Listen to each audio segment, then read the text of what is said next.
नमस्कार, स्वागत है आप सभी का आपके अपने परिवार संस्कृत प्रभाव मित्रों। नई शिक्षा नीति 2020 के विभिन्न पहलुओं पर मैं विचार करने जा रहा हूं, जिसमें एक बहुत इम्पॉर्टेंट, बहुत ही महत्वपूर्ण जो है बिंदु बाहर निकल के आ रहा है कि आप सबके लिए, यानी जो संस्कृत, हिंदी और अंग्रेजी विषय के प्रतियोगी शिक्षक हैं, उनके लिए एक अवसर आ सकता है।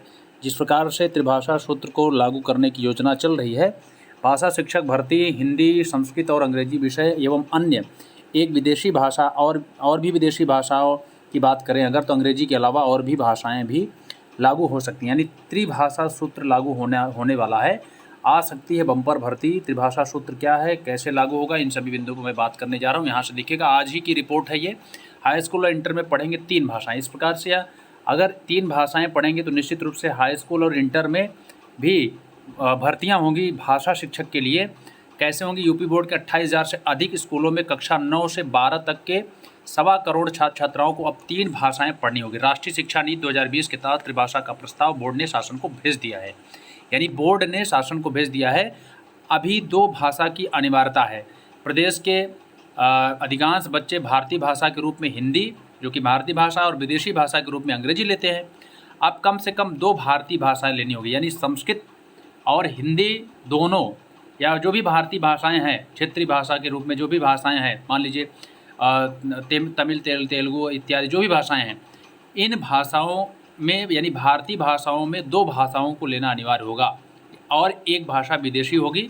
यही है त्रिभाषा सूत्र, यानी छात्र चाहे तो तीनों भारतीय भाषा भी ले सकेगा, यानी वह विदेशी भाषा अंग्रेजी इत्यादि का उस पर दबाव नहीं होगा। वह 3 भारतीय भाषाओं को इकट्ठा भी ले सकते हैं। 3 भाषाओं को पढ़ना ही पड़ेगा।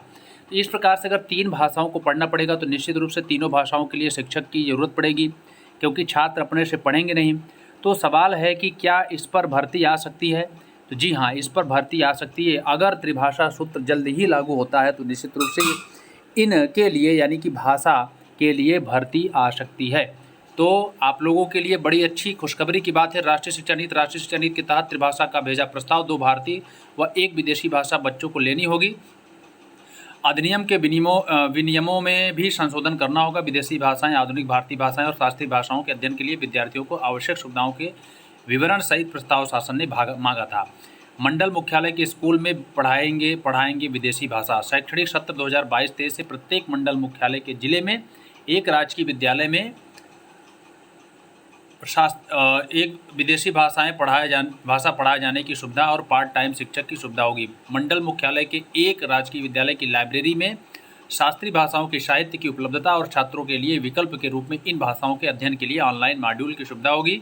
प्रत्येक जिले के एक राजकीय विद्यालय में दूसरे प्रदेशों की आधुनिक भारतीय भाषाएं पढ़ाए जाने की व्यवस्था की जाएगी। हिंदी अंग्रेजी और संस्कृत में द्विस्तरीय पाठ्यक्रम होगा। द्विस्तरीय का मतलब है कि अगर हिंदी में संस्कृत भी होगा और संस्कृत में हिंदी भी होगा, ऐसा कुछ। हिंदी भाषा में संस्कृत का अंश जोड़े जाने विषयक पूर्व व्यवस्था को लागू करने की भी तैयारी है, यानी अब जो है इन भाषाओं के लिए विशेष शिक्षक नियुक्त हो सकते हैं अगर त्रिभाषा सूत्र लागू होता है। लागू क्या होना है? लागू होने का प्रस्ताव भेजा जा चुका है शासन को। जैसे ही मंजूरी मिलती है आगे की प्रक्रियाएँ प्रारंभ हो जाएंगी। इसलिए आप लोग अपनी तैयारी में लगे रहें, चाहे आप हिंदी विषय के प्रतियोगी शिक्षक हों, चाहे अंग्रेजी के, चाहे आप उर्दू के हों, चाहे आप जो है हिंदी या संस्कृत विषय के हों, सभी प्रतियोगी शिक्षक अपनी तैयारी में जुटे रहें। ईश्वर चाहा तो आप सभी के लिए विज्ञापन भी आ सकता है। तो ये जिस प्रकार से ये चीज़ें निकल के आ रही हैं, तो इन सभी बिंदुओं से यह पता चलता है कि जल्द ही भाषा शिक्षक के लिए भी भर्तियाँ आ सकती हैं। तो इस वीडियो को आप लोग शेयर करें और चैनल पर ज़रूर, अगर जो नए साथी हैं, चैनल को सब्सक्राइब कर लेंगे, बेल आइकन को प्रेस कर देंगे, ताकि नोटिफिकेशन के माध्यम से आप तक इसी प्रकार की महत्वपूर्ण ऑथेंटिक सूचनाएं प्राप्त होती रहें। तो मिलते हैं फिर दूसरे वीडियो के साथ। आज के लिए इतना ही। धन्यवाद।